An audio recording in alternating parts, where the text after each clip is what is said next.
আসসালামু আলাইকুম।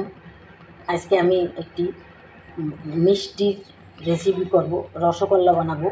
রসগোল্লা রেসিপি করব, সেজন্য আমি এখানে 1.5 কেজি দুধ ফুটাচ্ছি। এখানে আমি ভিনেগার দিয়ে দেবো, আর না হলে লেবুর রস দিয়ে দেবো। এটা দিয়ে আমি ছানা কাটবো, ছানা কেটে তারপর আপনাদের দেখাবো। এটা দেখেন বন্ধুরা, আমার ছানাটা হয়ে গেছে। আমি লেবুর রস দিছি, ভিনেগার আনিয়ে রেখেছিলাম, যদি না হয় তাহলে দিব। এই যে ভিনেগার আনছিলাম, কিন্তু ভিনেগার লাগে নাই, আমার হয়ে গেছে আমার ছানাটা। এখন আমি ছানাটা কাপড়ের উপরে সেঁকে নিব। ছানাটা আমি সেঁকে নিয়েছি।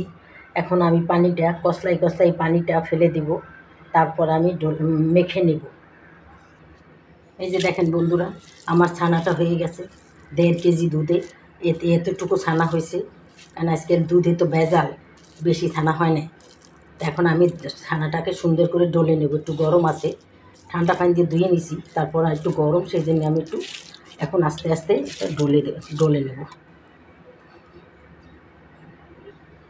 ছানাটা আমার মথা হয়ে গেছে, অনেকক্ষণ ধরে আমি মথছি ক্যামেরা অফের সময়। এখন দেখেন প্লেট থেকে উঠে যাচ্ছে, মনে করবেন যে আপনারা ছানার তৈরি হয়ে গেছে। এখন আমি রসগোল্লার শেপ দিব, আপনারা দেখেন। এই যে দেখেন বন্ধুরা, আমার 1.5 কেজি দুধে কয়টা হয়েছে, 12টা হয়েছে। এখন আমি এই চিনির শিরাটা করব, সেই জন্যে 1 কাপ চিনি 3 কাপ পানি দিয়ে চুলায় বসাবো, আপনাদের দেখাবো। এই দেখেন 1 কাপ চিনি, 3 কাপ পানি আমি এই যে মেপে রেখেছিলাম, সেইটা দিলাম শিরা করার জন্য। এখন আমি এটা চুলায় বসিয়ে দিচ্ছি।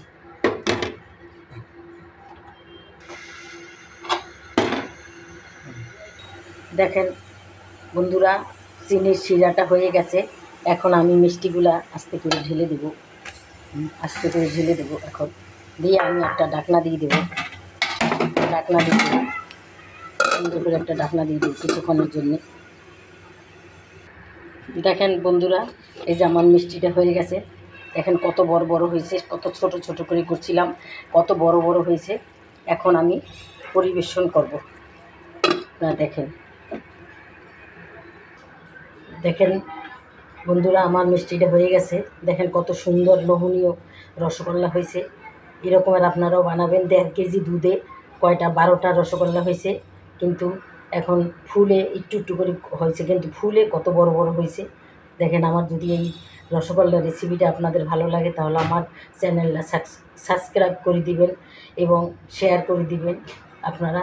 আর আমাকে যদি আমার রেসিপিটা যদি ভালো লাগে রসগোল্লা, তাহলে আমাকে অনেক অনেক লাইক করবেন এবং শেয়ার করে দিবেন। আসসালামু আলাইকুম।